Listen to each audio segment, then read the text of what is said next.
What is up, everyone? Welcome back. It is that time, TCR Live, our Tuesday night live stream that we're going to be doing all season long. I am joined by my good friend, Kyler Bird. How are you, good sir? Concerned. That's fair. But I'm glad to be here with you and with everyone else for another week review. We get to talk about a win. There are good things to talk about. There are some concerning things to talk about, but still just glad it's football season. Glad to be back with you. Yeah, thank you. And you and I were texting kind of after the game, as we often do, kind of looking ahead to tonight's show. And you know, um, we had this kind of conversation about this over text. Post game, and when I start to think about the weekly, the live stream I'm going to do, there's a certain emotional feeling I have. If it's a win and a good win, you're excited. I'm looking for the live stream, exciting things to talk about. If it's a bad loss, there's a little bit of dread. I mean, I love doing this, but I don't really look forward to the live streams following like a really bad loss. And then there's places in between, right? If you lose to like a Buffalo Bills on the road and you play well, but you get outmatched by a team that is, a perennial Super Bowl contender, right? You don't feel horrible about that loss. You want the win, but you don't go into the live stream feeling dread. There's some silver linings and everything in between. And this was a weird one for me because it felt like a loss emotionally in terms of thinking about what the live stream is going to be like, thinking about how people are going to be reacting in the comments, how I felt going into the live stream. I wasn't for a win. I felt a lot of dread going into today. Yeah. And I think that's a lot of what we're going to talk about today. But and again, you and I were talking a little beforehand, and this reminds me, when you look at the future of a situation, there's always a range of possible outcomes, right? You look at where we're at with this team and with the injuries we're going to talk about, and things could go really badly, really well, or anywhere in between. And I historically have kind of my place in this Cardinals fan base community in many ways has been the one who talks people off the ledge when things feel really bad and say, here's a scenario where it could work out. Some people think I'm too optimistic. That's okay. I think I look at things with some nuance, that there's a range of possible outcomes where it completely falls apart or where it's not nearly as bad as we think. And I think a lot of times what I try to do in here is present the case for how it could actually be fine, right? Or even better than we thought. Not saying that's definitely what's gonna happen, but I think I'm coming to grips with just my place and my role here is to be that uncle who comes in and just says, it'll be okay, buddy. It could be worse. It might be okay, and here's how it could be okay. And I'm not saying it's definitely going to be okay, but I'm saying it could be, and I'm starting to embrace that. That's my role here. Yeah, I think that nails it. That is your role. And as well as anyone from your Discord, you're not the uncle, you're Papa, as we are so happy to call you. But yeah, I think the reason that you have had success in this space is because that's a role that doesn't usually get filled in fan-based sports content. There's much more clicky stuff to always constantly be negative and to fly off the handle with emotions.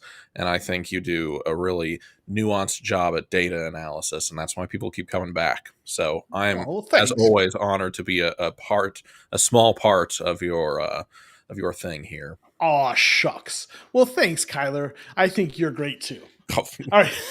So let's say hey to some of the great folks that are in the chat. We've got Hammer and Dawn, 6 p.m. Some people have dinner around the time. I'm sorry, but thank you for being here. I'm on the East Coast, so this is 9 p.m. for me. I'm a night owl, but my buddy Kyler, I don't want to keep him up past way too long. So sleepy guy. But listen, I appreciate you tuning in during dinner time. Listen, I do not take that lightly, so thank you. And Brett has a good answer. Have YouTube dinner, right? Absolutely. Nick L, fire petsing. We will be talking about that a bit tonight. That is on the docket for tonight. We have Chris Young, our good buddy from the Discord server that you mentioned. Hey, everyone. Happy Tuesday. Thank you for being here, hanging out with us, Chris. We have Dana lurking. Dana, one of these days, you're going to be doing Cardinals content, if it's the last thing I do, I'm going to get you doing Cardinals content because Dana watches film. Dana has great insights. We always appreciate you being in here, Dana. You've got a lot of great contributions to the Discord and our chat. So thank you so much for being here. We've got Omnidius. I hope I got that right. Got to lock in against the 49ers and Sea Chickens. Those are going to be some key matchups for us coming up. We'll talk about the 49ers, right? So thank you all for being here. And we have Robert Moore. Good evening, gents. Good evening to you. Good sir. Always looking dapper in this picture, right? Always. So thank you all for being here. So let's get right into it. We've got some talking points we're going to go over today. And Kyler, as always, as my partner in crime here, I let you take the first talking point. And we're starting on a happy note. We're starting on something we're all excited about. We all love. Calais Campbell, the ageless. Isn't it just so good to see him back? See him back in 93 too, but in the new uniforms. Look, we had to start on a positive note because we will get into some weeds in this stream, I think. Possibly going over more of the issues on this team than we usually do in these streams. But for this one, I think we just take a second. We appreciate that 39-year-old Calais Campbell. He comes back home to the place that drafted him, and he seals the game. It's poetic. He's 2 sacks on the day, and then, of course, the sack of Bryce Young in the fourth quarter with 26 seconds left, I think, and seals what was very close to a classic Carolina Panthers comeback to destroy and rip our hearts out after already a pretty injury-riddled and mistake-prone second half of that game. But just to see him out there, I saw some of the pregame stuff of him coming out onto the field, and I'm glad that he got that welcome at State Farm. Everyone's just so happy to have him back. And he, beyond all of the niceness about someone coming back and maybe even a little bit of this condescension of like, oh, he's such an old player and he's playing so well. No, he's just playing good football, regardless of his age. If he was 30, he would still be playing good football. He finished third on the defense with a defensive grade of 77, which is good. He finished with a 73.9 pass rush grade. He was really the only interior push that was going on that entire game. So regardless of his age, he's just still playing good football. And man, it is just so nice to have him back in a Cardinals uniform. You know, when they brought him in, the thing that I think you thought about a lot was, what he can bring in terms of his veteran leadership, helping players develop their work ethic and their habits and how to be a pro.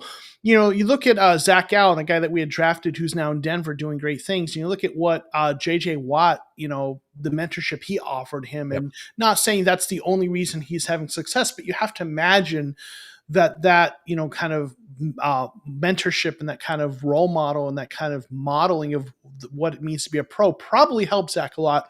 So we were looking at this thinking this is going to be helpful for, Walter Nolan and Dante Stills and some of the other guys who are developing.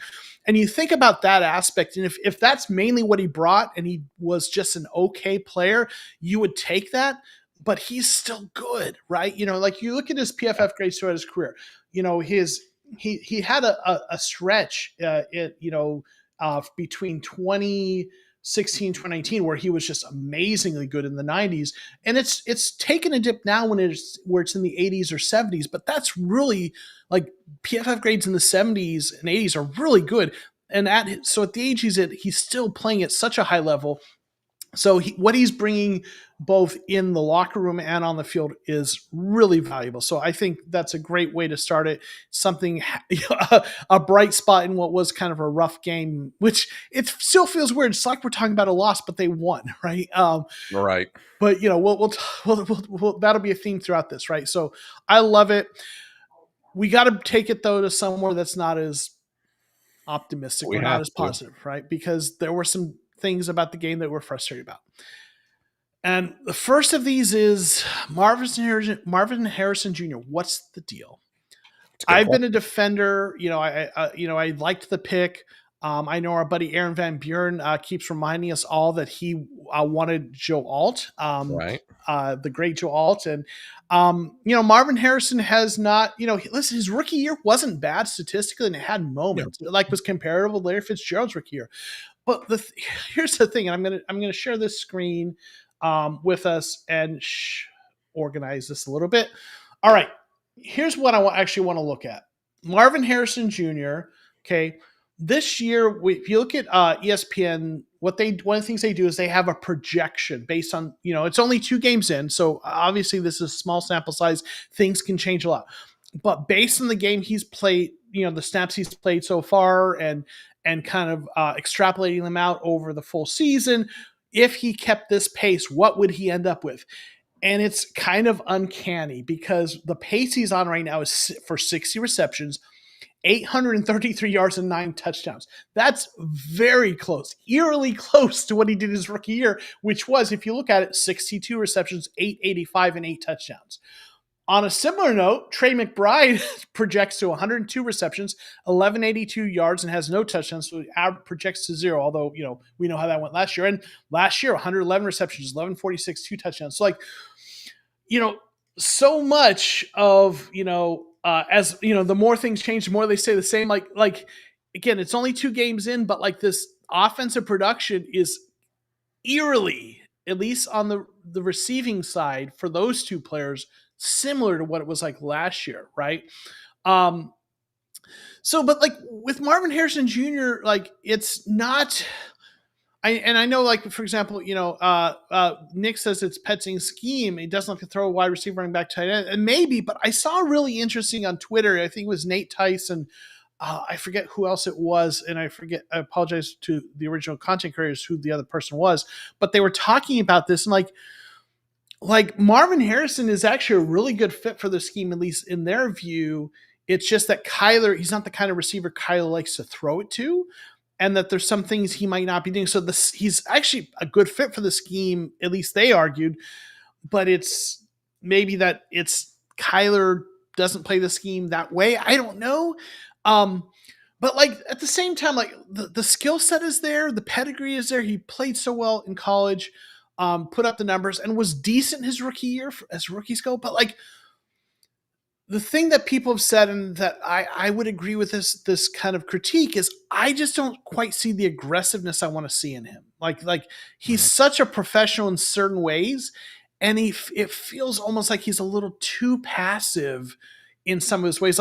There's that whole meme, got the dog in him, where they show the X-ray and then a dog, Right. and I think he's got maybe you put a pit bull in there, but the thing is, I have a pit mix, and pits can be the sweetest, dopiest, not aggressive dogs if they're not raised to be aggressive.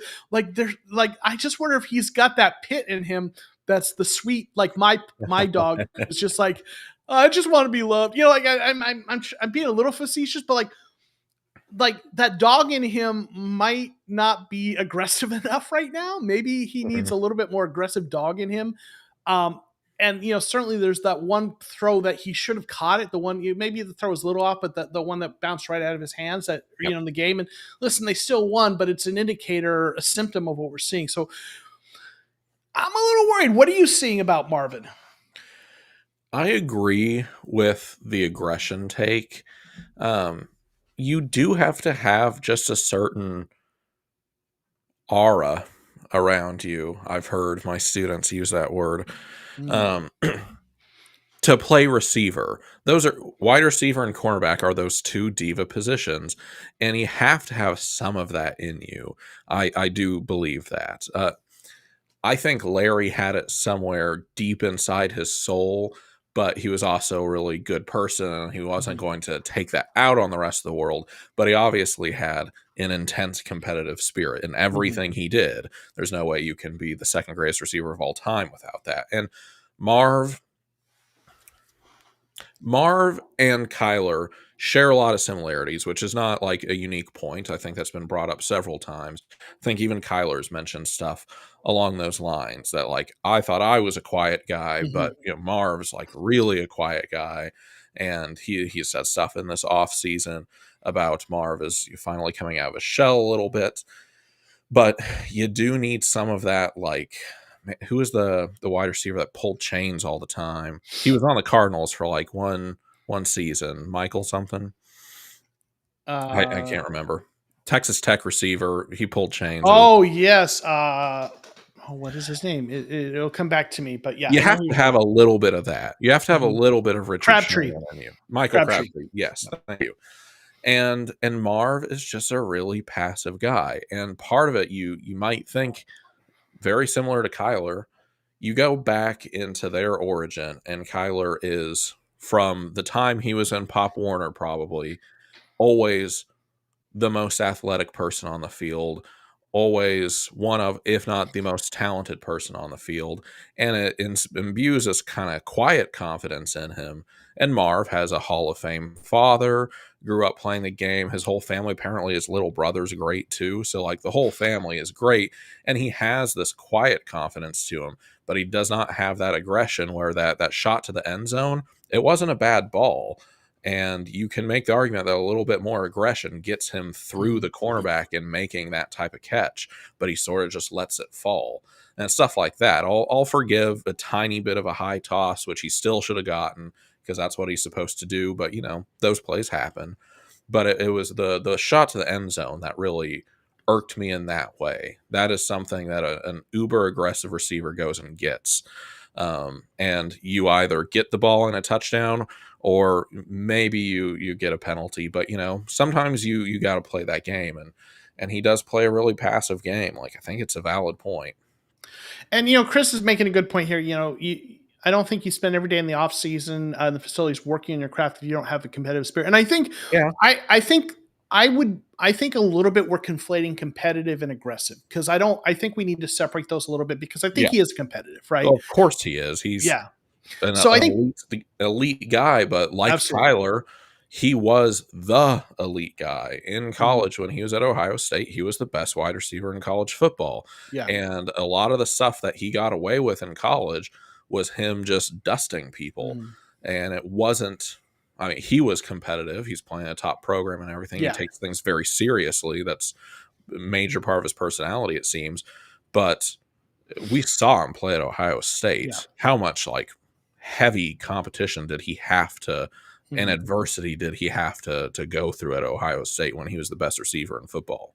Yeah. So I think for me, it's not that he's not competitive. It's an aggressiveness, forcefulness, and it's it does. You talked about Oren. It doesn't have like Larry was not like this. This he wasn't outwardly aggressive, but what he did was played physically, right? He Oh went yeah. after that ball. Like another guy who was kind of quiet, but Anquan Bolden was the epitome of what you're looking for. He Mhm. wasn't this big, loud receiver, but he was just played physically, right? Yeah. And I think that's what we want to see more of him from him. It's not even that he's not competitive, but we want to see more of an aggressiveness, physicality, and how he attacks the ball on the field, right? And that's what I would like to see for sure. Like Yeah, an so element of Trey McBride. yeah, Trey McBride has that element that we're yes, speaking of right now in spades. yes, Not saying Marv is any less competitive than McBride is, but McBride will shove a human being into the ground and feel nothing about it. He mhm. he, he does what has to be done, and he is the ultra aggressive pass catcher that we have right now. Yeah, for sure.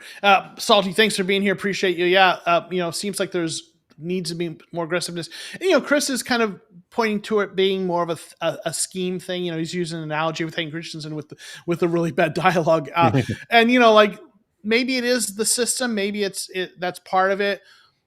But I do think like if we see more aggressiveness, he comes down with a few more of those balls that and gets open a little more. So I still think that can add to it. But so yeah, I listen. I'm not giving up on him. I think that the talent is there, and I think I think he'll be a good receiver. The question is how good, and would love to see him develop more of that aggressiveness. So from another player in his second year that we're concerned about, let's look at, or from one, let's look at another. Darius Robinson, who we talked about last week as the invisible man, and you kind of are raising the question: when should we officially be concerned? Right, and I think that moment's it's coming in the next few weeks.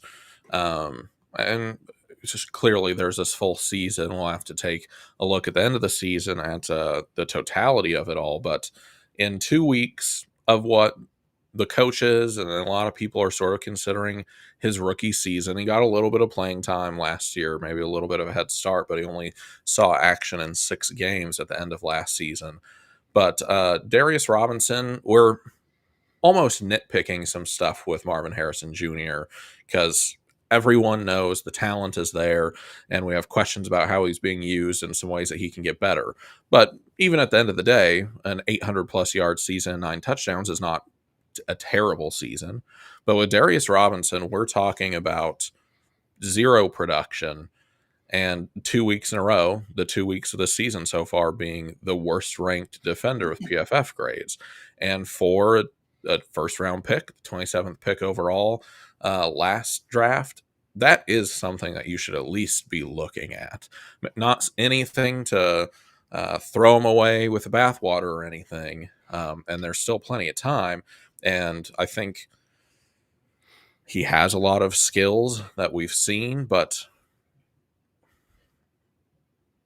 we're seeing nothing on the field. And I don't really know what to make of it. He's just been a non-factor completely.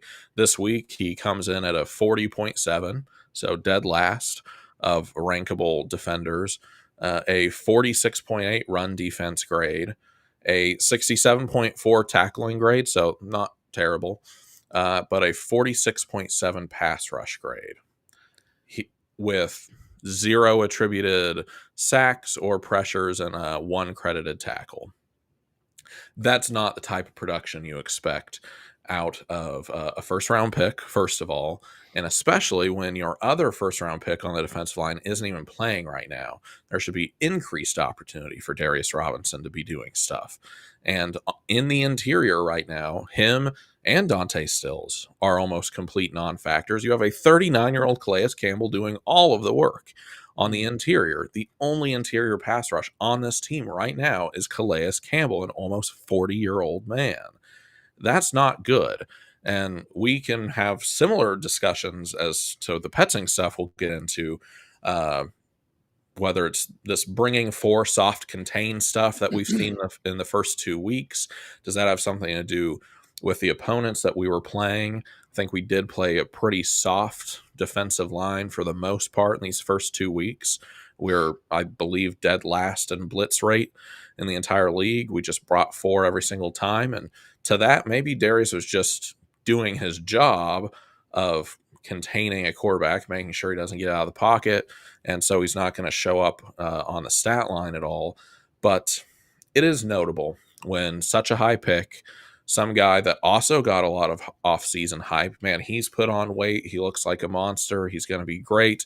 Now he has even this increased opportunity with Walter Nolan out for at least the first 4 weeks. It's something that we need to be taking a look at, why Darius Robinson is not impacting the game in a noticeable way.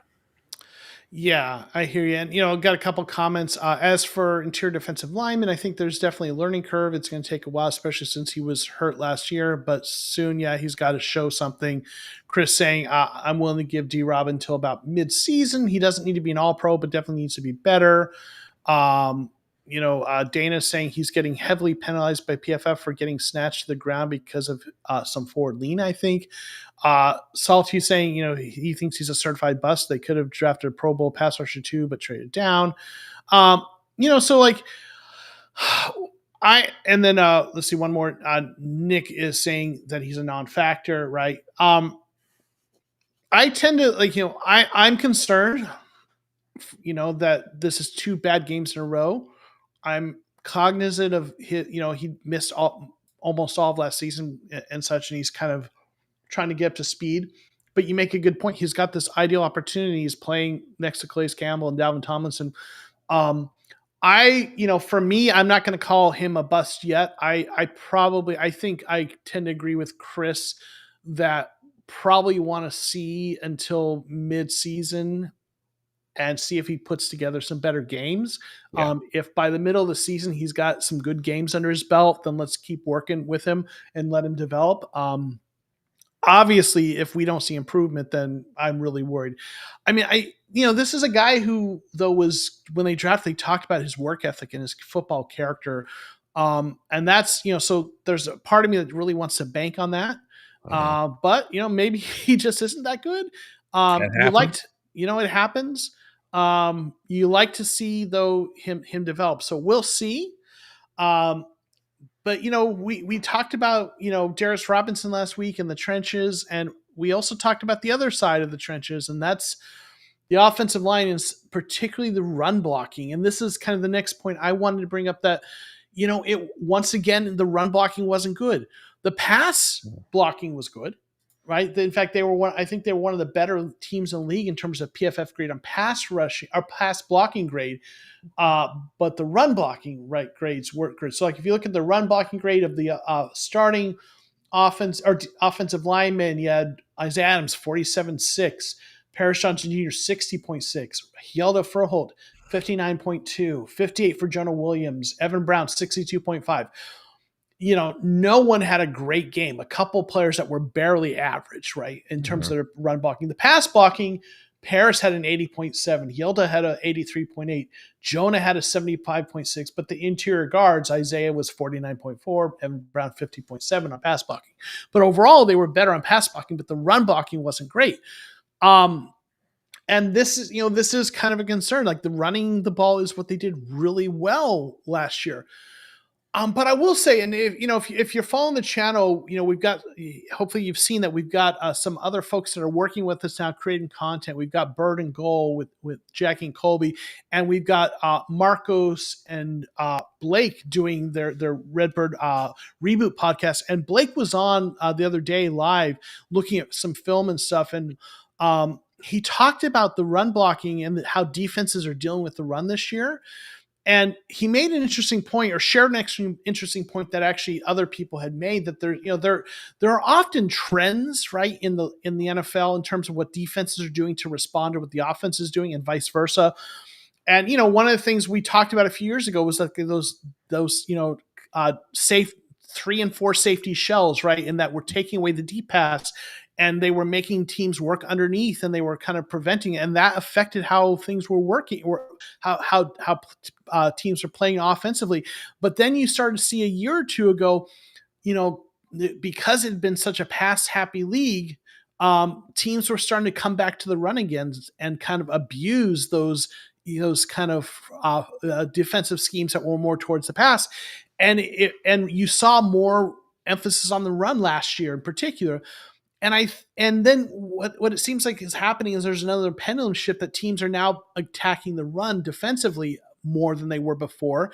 And one of the things that Blake showed and talked about in his live stream the other day was how defensive lines are just doing this last second shift, just a little bit over right before the snap. Defensive linemen to kind of disrupt things just enough to get in there and get some penetration on the run. So maybe it's the struggles with the run blocking might be part of a larger trend that's going on NFL wise. So we'll see, right? So there's some Mhm. interesting questions, but it's still a concern. You need to see it get better, because the beginning of the game, the way it went, I tweeted out about this, is like the Cardinals tried to run, James Conner got swallowed up, and then they have on like third and long, and Kyler like scrambles for 2 yards, and they have to punt, right? That's just what the offense felt like the first couple of series. Now they got it moving later, and they were able to move the ball. They ran the ball a little bit, but still not great. So there's definitely an issue going on with run blocking. What are your thoughts on that? The Cardinals themselves might be an example of that switch across the league, because the Cardinals, I believe, are 26th in rushing, but 6th in run defense. We've been great at stopping the run. These first 2 weeks, we've gone against good running backs, Alvin Kamara and Chuba Hubbard, and we haven't had a rusher go over 50 yards this year so far. So the run defense, which was a massive problem that plagued us for years, right? It looks good so far against some decent running backs. And I mean, you just had it up, but Nick L's comment on Clayton Adams, I think is a point to at least keep in consideration. We are working with a new offensive line coach. Clayton Adams also had a lot to do with the offense as a whole, so it was him working in tandem with Drew Petzing quite a bit last year, and we had a pretty effective offensive line and one of the best running games in the entire league last year. And this year, I'm sure it's a confluence of a bunch of different factors, but just through watching a game, you can see that holes aren't opening for James Conner. And a running back can only do part of the job for a rushing attack. It does come down to the offensive line. That's why you should always keep that in mind when you're drafting running backs in fantasy. You're not just drafting the running back, you're drafting the offensive line. Right. And they have been incredibly ineffective in that aspect so far. Why that is, I'm not sure. We've gone against actually some decent defensive lines in these past two games. I know not teams that are on the up, but the Saints, the defensive line's arguably their best unit, and the Panthers have some fantastic players like Derek Brown. So like definitely not bad players that we've gone against, but that doesn't make up for the types of grades and just the eye test too that we've been seeing. And when we talk about this in the Drew Petzing section, this offense just doesn't work when the run game doesn't work. Yeah. So that is something that is probably, we just talked about Marv, and it's annoying for our fantasy teams and for our hearts because we were all rooting for him so much as the number 4 pick last couple years ago. But the reality is that this fixing the run game is priority number 1 because everything else in the offense flows through this, and this entire week needs to be what's being fixed. And Isaiah Adams is a guy that comes up a lot in this conversation, and he's not played well. He had another bad game. He, his PFF grade for week 1 was 41.6. It was 41.2 this week. His PFF grade for the season is 37.5. Last year, his rookie year was 58.4, which isn't horrible for a rookie thrown in the fire. Yeah. But he's so far regressed, right? And obviously, Will Hernandez, is kind of waiting in the wings and kind of recovering from injury and probably going to be back soon. So Isaiah Adams, time might, he might be on a short leash. I think, because he's young, I think they're going to give him a longer leash than he normally would because they're trying to develop him. But there's a point, where he may no longer be starting. And Edwin Brown hasn't been great either. He's been better than, Isaiah Adams, but it really is the guard spots that's been the problem this year. Yeah. So we'll see what's happening. But let's go to another area on the other side of the ball that we are also concerned about, and concern might be underselling it. Oh, Lord, help us. Kyla, if this is your talking point, I'll let you get us going. This one has me in an actual, I believe it goes up, DEFCON 4. This one scares me. I hope that you'll talk me off the ledge, because this is the one that really hurts. I'm glad that we got the win at the end of the day, but man, when it looked like the Carolina Panthers were coming back and were about to win, I was as close to despondent as I can get as a fan to lose that game and somehow lose all 3 starting cornerbacks in one game. Carolina Panthers are a cursed team. Every time we play them, something terrible happens. It's usually us losing, but this time so we won, but at what cost? In the military world, we would call this a Pyrrhic victory. We won, but at what cost? Because we, in week 1, had this super promising young secondary. People were talking about it was making national media a lot. Will Johnson had that fabulous game. He was the second rated cornerback on PFF in week 1. He was one of the best rookies kind of across the board. He got a lot of notice for his play in New Orleans. And then Garrett Williams got his notice last year. He's one of the elite slot corners in the league. And Max Melton makes some penalty mistakes that kind of get frustrating at times, but he also has flashed some true like shutdown cover stuff. So losing all three of them is, I won't sugarcoat this, absolutely devastating to the secondary.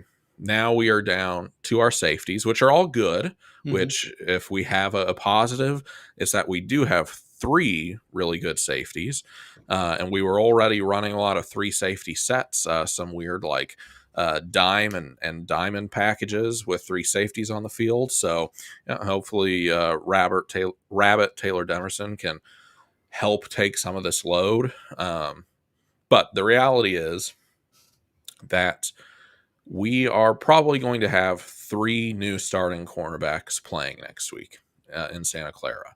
I don't have any hard information. And as usual, Jonathan Gannon is very tight lipped about injuries. So we don't know anything for sure. But if I had to put something on it right now, I would say it looks like Garrett Williams, at least Garrett Williams, is done for the season. Max Melton, probably done for the season.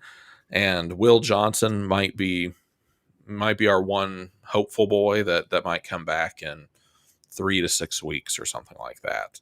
After the bye, perhaps we get Will Johnson back.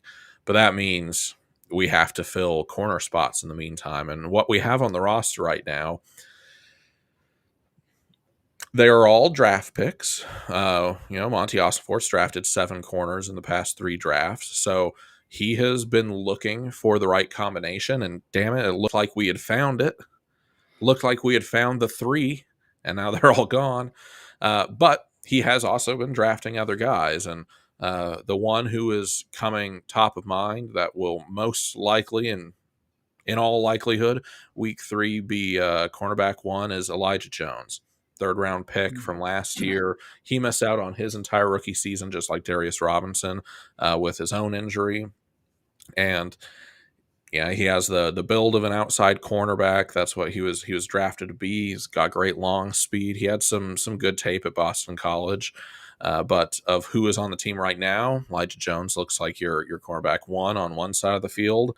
And then you have a little bit of debate on what goes on after that. The only one in the room currently on the active roster that has fairly significant experience in actual NFL games is Keitrell Clark. He has played in quite a few games.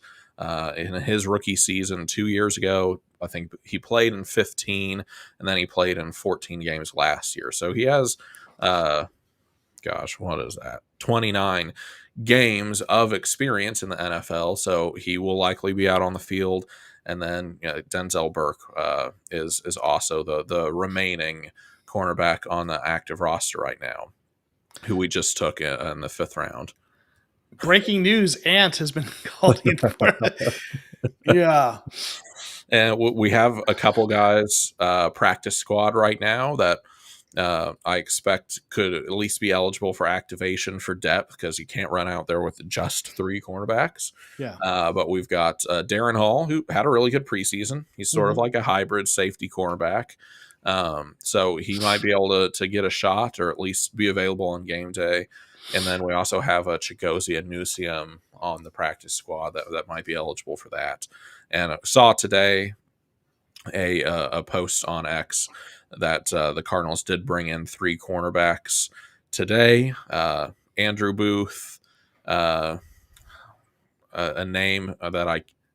Shamar Bartholomew. Yes, thank you. Shamar Bartholomew and I'm gonna totally butcher Iko Boye-Doye.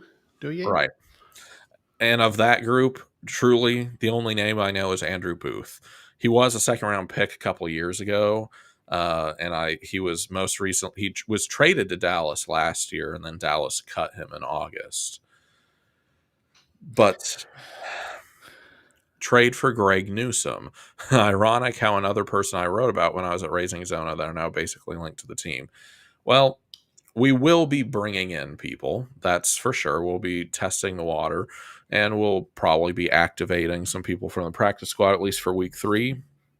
But there's no skirting around that next week will be a massive downgrade in the talent level of cornerback that's out on the field.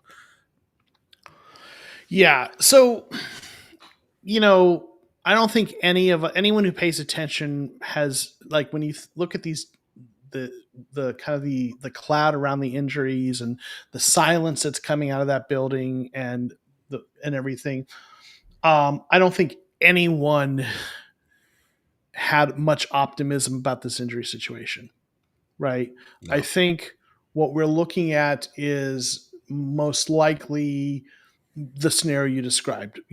One to two of those players out for the year, if not the year extended. Maybe someone gets an IR designated return, but I'm not betting on it.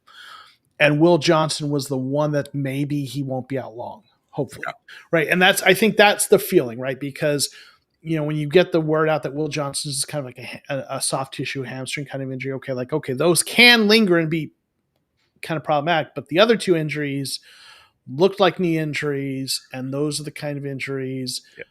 that are much longer, right? So you're concerned about that. So in terms of the prognosis, like, I think we all kind of felt that cloud hanging over our heads with this, and that's discouraging and unfortunate. And I think, man, I don't want to make ourselves sound any more important than we are, because I don't believe that we're that important. You and I are that important in the universe, but it is ironic that you and I were just like gushing over the secondary last week. So maybe we just need to not talk good about any unit, Maybe. and then so that we don't curse them, because, and I know we weren't the only ones talking well about them. We were so excited about this cornerback room, and now like the universe is like, oh really? Mhm. Let's see if I can take all of them in one fell swoop that you're excited about, at least in the cornerbacks. But I am going to lean into my role, which is the talk us down from the ledge. All Okay. right, please do. Clearly this team is not better without those cornerbacks. They're just, we're excited about them for a reason. Garrett Williams is a proven, I think, underrated stud. He was like a top 5 cornerback grades in PFF, became just a really great slot corner. We know what he is, and that's, to me, the biggest of these losses. Hmm. Um, Max Melton, I know, had those big penalties, kind of, one big penalty each game that really kind of negated a play. His rookie season was up and down, but like, and this game he graded not really well, but some of that, it is what it is. But like the game before that, he had a pretty solid game. Like, this first game, his grade was 69.2 with the 72.6 coverage grade. So like he was, he was showing some signs, right? Yep. And obviously, we know about Will Johnson. He didn't grade as well this week as he did last week, which, that was a hard thing to follow. His grade was 56.2 this week, right? So it's down, but this is concerning, right? But they've drafted a lot of cornerbacks, as we talked about, right? And they have built depth in that room. And I know there might be people out there who feel like they haven't done enough to build depth, but I'm just going to tell you, you go to almost any cornerback room in the NFL and you take out their top 3 cornerbacks, you're looking at undrafted free agents and maybe a day 3 rookie that you're playing, right? Yeah, really And tough position to get yes, depth on. Really you tough.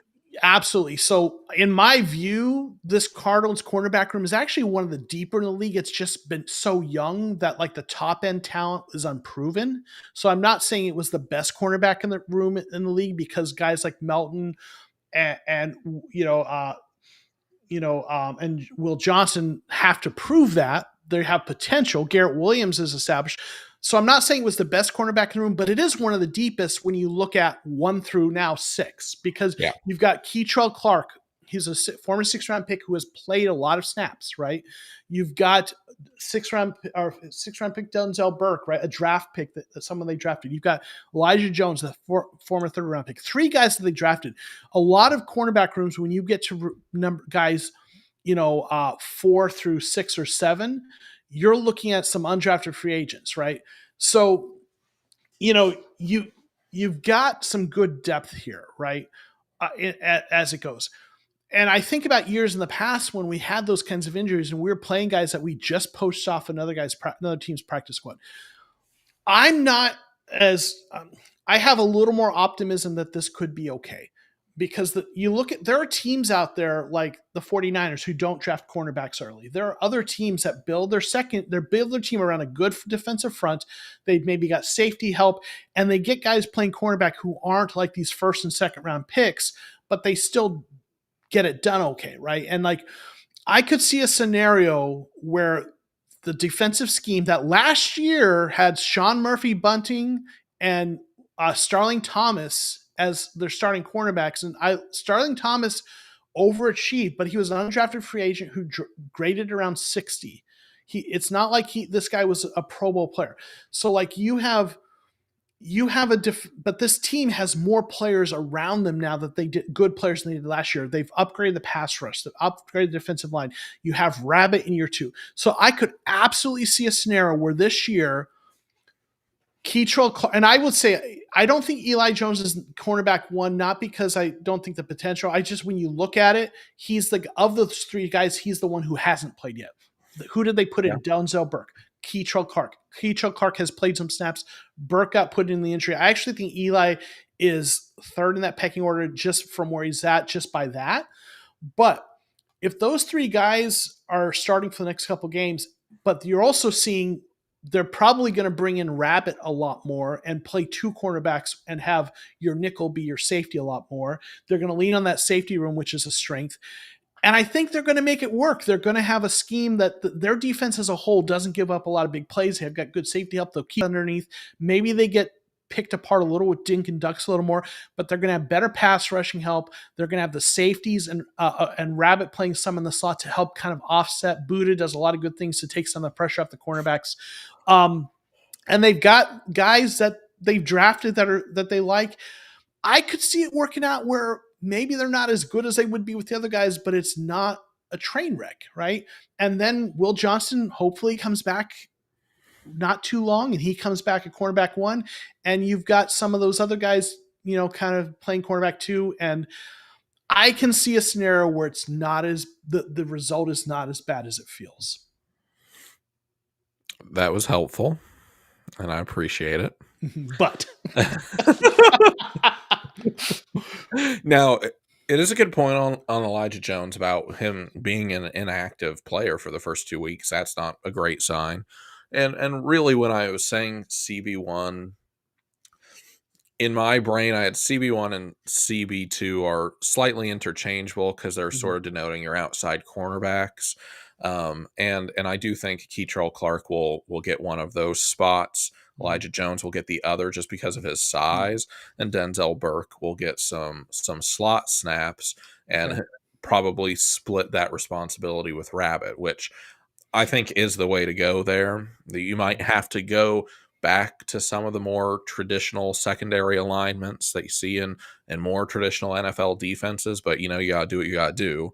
And I think Rabbit has that skill set that would be okay. And he's already been on the field for 2/3 of snaps anyway. So yeah, you're just finding a way to get the best defensive backs on the field regardless. And we're probably even thinking about it in too rigid of terms, like defining terminology. I highly doubt that's how Nick Rollis and Jonathan Gannon are thinking about it. It is just, oh God, we need to get 5 defensive backs on the field and get the best ones out there regardless of what it takes. So you very well can see even a way that Rabbit kind of becomes your slot guy, period. If he's good enough at doing that and he can fill in the meantime, then, yeah, do it. If he's one of the top 5 best defensive backs, then just go with it. But yes, we did have a deep cornerback room, I would say. But just think about how, not that this has any value, but think about how different the situation would be if just one of Sean Murphy Bunting or Star Thomas had not gotten hurt before the season. We would feel probably significantly better if you told me that Will Johnson's likely going to come back and you're going to have to figure it out with Star Thomas and some combination of the other guys. I would feel immensely better, which brings up, do you bring in anyone of any note from outside? Andrew Booth is not really of note. He just got cut by the Cowboys, who have a pretty bad secondary this year if you have not watched any Cowboys games. And there are available guys out there, but philosophically, do you really see Monty Ossenfort signing any established free agent cornerback right now? Just doesn't feel like a him move. Yeah, I think the most likely thing is I think you have like Darren Hall, who's on the practice squad, who, former Yeah. fourth round pick, who played well in the preseason, has played, in 2022, he played 633 snaps for Atlanta and a 65.5 PFF grade. Yeah. Right. Last year, he played 7 snaps for us. For 6, that's not enough to really, whatever. So he's played in the league like 600 something snaps is starter number of snaps, right? Mm-hmm. So this is a guy that I think they elevate him. We have, Chigozie Anuzium. He's played a whole 8 snaps in the league. I don't think he gets elevated, but I do think Darren Hall gets elevated. And then they work with the guys that Eli Jones, Keitrell Clark, Denzel Burke, when Will Johnson comes back, and Darren Hall. I think they work with those guys, right? And then Andrew Booth, I could see them signing him. I know he didn't play well; he played really poorly. Last year had a 35.6 PFF grade and 118 steps, which is horrible. Ugh. His second year in Minnesota, he played well though, 68.6 PFF grade in 2023, but he's a guy who was drafted early, didn't work out, but there's certainly tools there. The other two guys to me are, Shamar Bartholomew, 17 total NFL snaps, Iko Boye Bedoye, 15 NFL snaps. Those to me are guys that they're looking at to fill a spot in the practice squad when Darren Hall gets called up, is the most likely. Again, maybe they take a chance on Andrew Booth, but he's also still more likely to be on the practice squad. So I think what we're looking at for our cornerback room is Darren Hall added plus, again, Eli, the 3 guys that we talked about there. Maybe they bring in one more guy too. But I think that's the more likely result. We look at who's on the roster: Denzel Burke, Keitrell Clark, Will Johnson when he comes back, right? Hopefully, Eli Jones. Those are the guys, right? So I think that's probably what we're looking at there. Is those 3 guys plus Will when he comes back, and Darren Hall. Again, maybe they sign some of the one of those guys they brought into the active roster, but I think it's not as likely. And again, lean heavily on the safety room too. So, we'll see. I'm disappointed. I'm sad, but just I've seen teams do okay with lesser cornerback rooms. If they play the scheme right and the rest of the defense works well. Again, we'll see. So we're talking about a group that was playing well and injured. Now let's talk about a kind of a place where it's not an injury issue, but overall it's just a play issue. And this is the offensive struggles. And I put this one, who will be on the hot seat if things don't improve? And again, it feels weird like to talk about this because like literally the Cardinals like are 2-0 and even like they've scored, 20 and then 27 points. Like if you look at the Cardinals, like in their division in the NFC West, right? They have tied with the Rams for the most points scored. Now, again, with 47 total. Now, 7 of that was defensive touchdown, but still. So the offense, it's not like it's been completely anemic. It's just been kind of inconsistent and really struggled with the run. And Kyler hasn't put up huge numbers, but he's been efficient. And actually had a pretty good game. And I introduced this one because there's been a lot of talk in the chat, and we've talked a little bit as well about Drew Petzing and his system, and especially on the passing side. Last year ran the ball well, but this year they're struggling in that regard. So like I kind of put this on here because last week I talked about how if this team doesn't make the playoffs, in my view, Kyler's gone.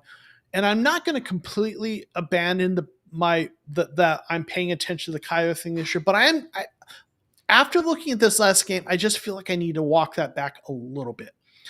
And I'm not totally saying like I'm just back to just, being total Kyler, apologist. I'm still wanting to see consistency out of him. But the thing is, he's kind of shown us some consistency in the first two games. We need more games, no doubt.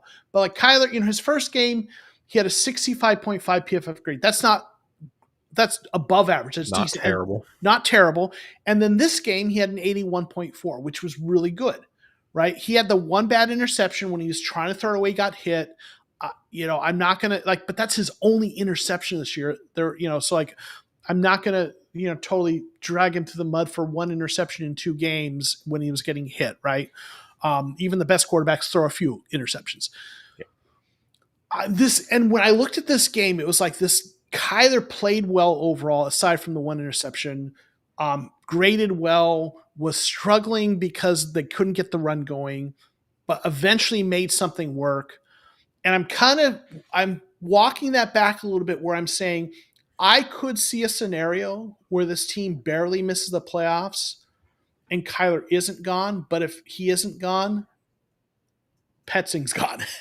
Because something would have to change. If it misses, because the rationale for kind of my Kyler take last week was if they don't make the playoffs with what they've built on this team, how they've built the roster, which I believe in what Monty has done, I just looked at it and said, there's enough pieces there that Kyler needs to be able to get this team to the playoffs. And if he can't, then obviously he's not the guy. But now I look at this last week's game, I'm like, Kyler played really well and they did win, but they were dominating until things fell apart at the end. And certainly you could look at his interception, but like there was an offensive line and a running game that was anemic at a lot of points, which was their strength before, right? And you see what's going with Marvin Harrison Jr. we talked about before, where he's not playing aggressively enough and they're not utilizing him enough. And maybe some of that's on Kyler, maybe some of that's on Petzing. I don't know. I guess what I'm just saying is I can see a scenario where Kyler is here after a season that doesn't go the way they would like, but Petzing could be the guy who's gone. I don't know. Yeah. So what are your thoughts on that? I agree with that. I think, for better or for worse, I think Kyler's tied to this team in a pretty deep way. And he's tied to head coach Jonathan Gannon. And even if we miss the playoffs this year, Jonathan Gannon is not getting fired. No, I don't think right now, me predicting things, I just don't see any scenario where Jonathan Gannon gets fired. Minus, like, these are the only two games we win and we go 2-15. Right. Then sure, maybe. But you go 8-9 again, disappointing for expectations. Jonathan Gannon is going to stick around. But in that case, I do agree that Petzing will lose his job at the end of the season if something like that happens. Because the work has been put into the defense. The money has been spent on the defense. These injuries suck, but hopefully we can overcome them. Nick Rawlis, in my opinion, has proven himself much, much more as a coordinator than Drew Petzing has. Because in his tenure, he started off, oh my God, with probably the worst defensive roster in the NFL. Just objectively. No NFL talent on that roster other than Budda Baker and Jalen Thompson, really.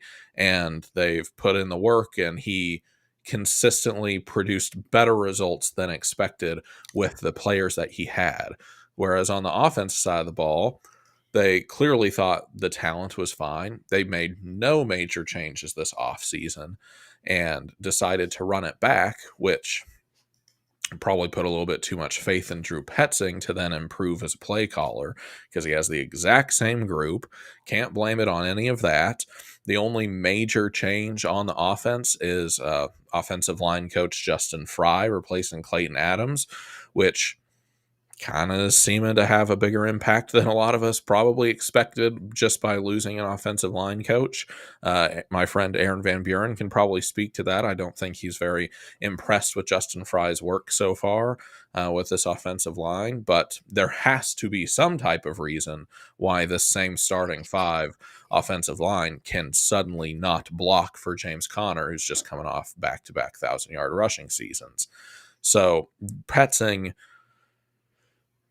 he's a one-trick pony in many ways, and his offense has to have a running game, and then things can flow beyond that. But without a really, really efficient, and we're talking top 5 efficient running games in the NFL, it doesn't work. It is not a scheme built for explosives, and it's not even for a scheme that is so built on rushing.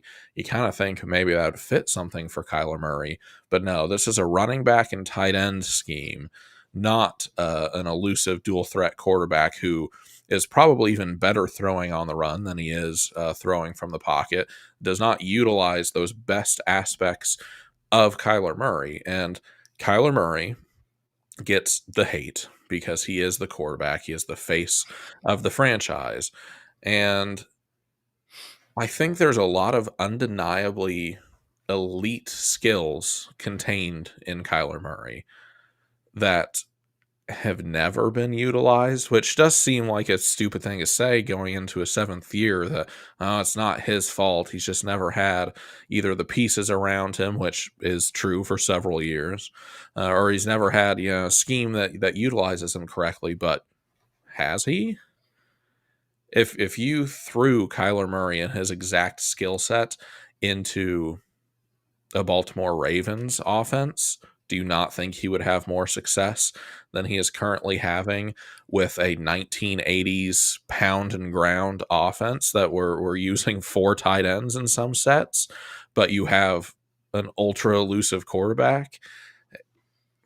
I think Drew Petzing is severely limited as a play caller, and Jonathan Gannon deserves some of the blame for not addressing this earlier and really just allowing it to be run back this year.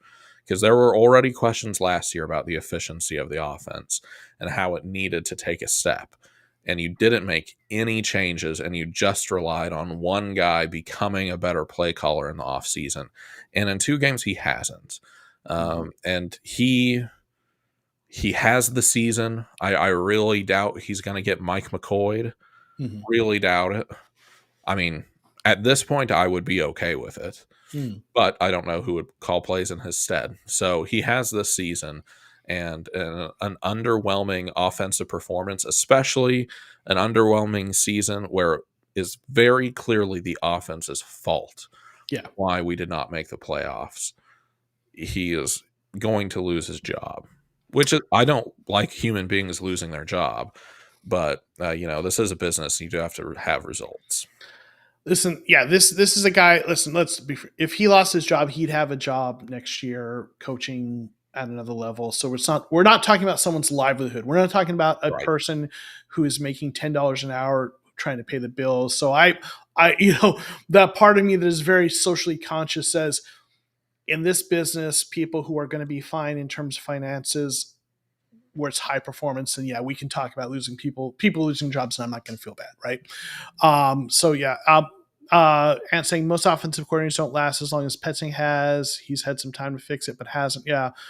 Aaron saying Kyler doesn't make playoffs, and they say with him without drafted quarterback, I made my fanship. All right. Well, listen, our friend Aaron Van Buren has never been one to have tepid opinions. He's strong. So, Aaron, though, I was thinking, and Kylie will probably back me up on this, if they would have drafted Joe Alt, that would have fixed all their problems, because not only would he have played right tackle, but he could probably step in at cornerback for us and just shut down number 1 receivers. And he probably could help with the running game as well by carrying the ball, because Joe Alt is like a combination between Paul Bunyan and Chuck Norris. Pretty much. Joe Alt would have been the answer to everything. We joke because we love you, Aaron. So there are concerns, absolutely, right? So we're going into week 3, 49ers. I don't want to spend a lot of time. We're not doing a full-on preview, but Kyler, just give me some thoughts of what you want to see and how you're feeling going into this 49ers game. 49ers should tell us a lot about where the team really is. It'll tell us how well we're going to adjust to the absences of our 3 starting cornerbacks. That's sort of the first thing to look at. But as far as those injuries go, San Fran has had it worse than us. So that can't be an excuse to lose the game. San Fran has been ravaged by injuries for 2 years now. They've really been going through it, and they won't be starting likely Brock Purdy. They'll be on their backup quarterback, but Mac Jones looked pretty decent this week. San Fran is never a team to be taken lightly. Kyle Shanahan is a great coach with a great scheme that can make players look better than they are. Very different than the Arizona Cardinals, who seem to be relying on just elite talent to make everything work. Besides the point. Kyle Shanahan, great coach. 49ers, always a tough out. And it's a divisional game. But this week 3, I think it will obviously tell us a lot more than the first 2 weeks did. Even injury riddled, the 49ers are a better team and a better coach team than the Panthers and the Saints. So I think look at how the operation goes and see if you can actually hang in the division. And if so, and there are long-term injuries, maybe that is something that then you double down on and you go get more talent and a bigger name. But I'm very scared. Yeah.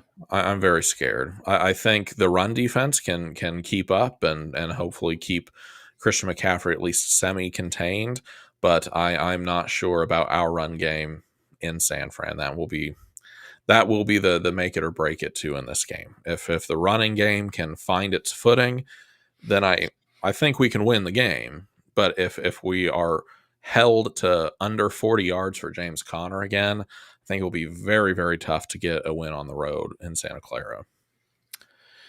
We've talked about this a little bit, and I think we talked about it last week that, after we looked at the Cardinals being the Saints, but in a game that maybe didn't feel as great as we would have liked, that there's going to be a story told of the Arizona Cardinals 2025 season. And we don't know what that story is yet. We've got some hints, but there's a lot of variance in the NFL, and things can go a lot of different ways.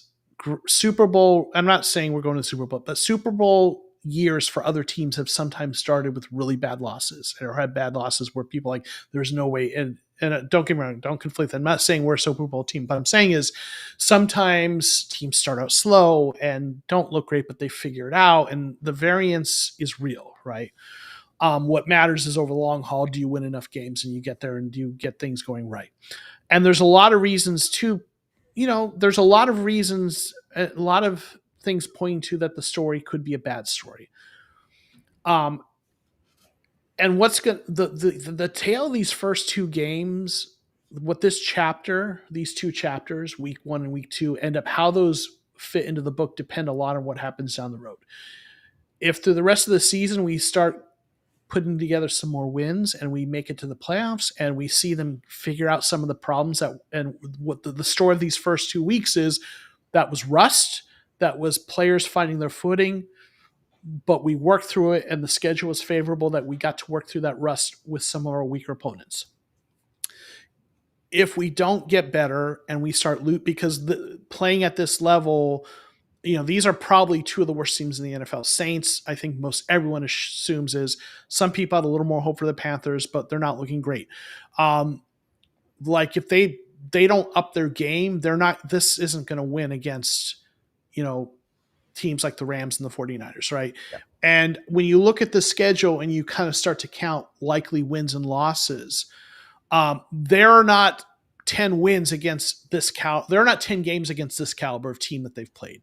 Right? To get a playoff record, you've got to take some team wins against good teams or teams that are at least in the middle of the pack, right? You've got to probably split with the Niners, at least split with the Seahawks, if not sweep them, and potentially you might have to take one from the Rams to make a wild card, right?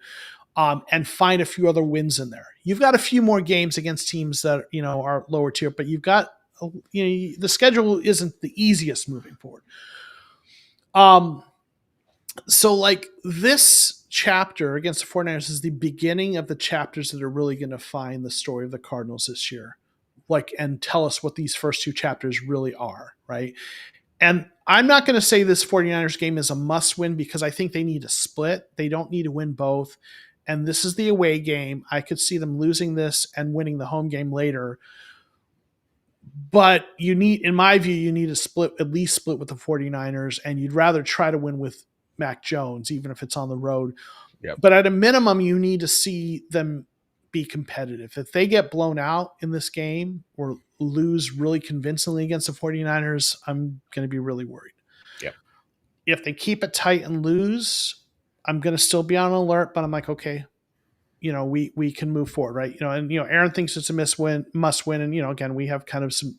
That's right. We all have our views on this, but I think again, you've got other games in the division still ahead of you, so I do think we need to split with the 49ers, and I think we need to see, and we're going to need to take some games that people don't expect us to take if this team's going to make the playoffs. Right now, we won the games people expected us to, not as convincingly as we would like to. And this is the first game that's going to be a real test for us, which I think is kind of your sentiment as well. Yeah, and if there's one positive thing, the taking those games against higher tier opponents was really what built the reputation of Jonathan Gannon over the past 2 years. He stole some games against really Yeah. good teams like the Eagles and the Steelers in his first And some year, bad teams like the Cowboys. and some bad teams like the Cowboys. So the Cardinals do seem to classically play up and down to their opponents. Mm. And what my hope is these first 2 weeks were against teams that are on paper inferior teams, and that the Cardinals cardinaled and they played down to their opponents in these. Mm-hmm. And it's not a clear cut show of what the talent level really is of this team, and that they'll step up to the occasion when they know they're playing better teams, and particularly when there's something really on the line here like divisional games. I mean, that's the hope, but that is just fandom talking. That's not based in data or anything. But Aaron's point about the other teams in our division are also undefeated. There's not leeway in the division right now. Mm-hmm. And we have these 2 back-to-back division games. You have to get at least one of them, because even the Seahawks are only 1 game back, and the other 3 teams in the division are all 2-0. Out of the 10 2-0 teams, 3 of them are in our division. Yeah. So there is not a lot of leeway, and you start getting behind now, especially if you drop both of these back to back, then you put yourself in a really tough position in your division. The easiest way to make the playoffs is just to win the division. And without that, you need to at least split and steal some of those other games to hopefully get a wild card spot. So these next 2 games are very important. They don't make or break the season. If we replicate anything like Sean McVay coach teams, they look terrible at the beginning of the year and get great as the year goes on. Maybe that happens, but that's never really seemed to be the case for us. So very imperative that the Cardinals get off to a hot start. I won't say that week 3 is a must win, but you need to win 1 of 2 in week 3 and 4 minimum. I feel much more on board with. You got to take one of those 2. Yeah. And whichever team you don't beat, you got to beat them the next time you play them. You got to at least, I think you have to at least split with the division and to make the playoffs as a wild card. And you ideally want to do better than that. Right. So that makes sense. Man, so Kyler, this has felt like a live stream after a loss, like we talked about at the beginning, but like we won. We did, and we're 2-0, and we should be happy about that. Yeah. Just it's also okay to be critical of your team and want them to be better than what they're showing. For sure. And I think that's where most people are coming from right now. We just want this team to live up to the potential it has. There's some trauma in there too. Well, yeah, we've been hurt so many times. Right. So many times. So, Kyler, it's been so good to hang out with you, buddy. I love it. Yeah. Why don't you tell the folks where they can find you, and we'll get out of here momentarily. Great. You guys can find me on Twitter at azcard_birdseye. If you want a written version of some of what I went over in the section on what the future of the cornerback room looks like, you can head on over to AZ Cardinals Sports Illustrated. You can have a nice little written version of that.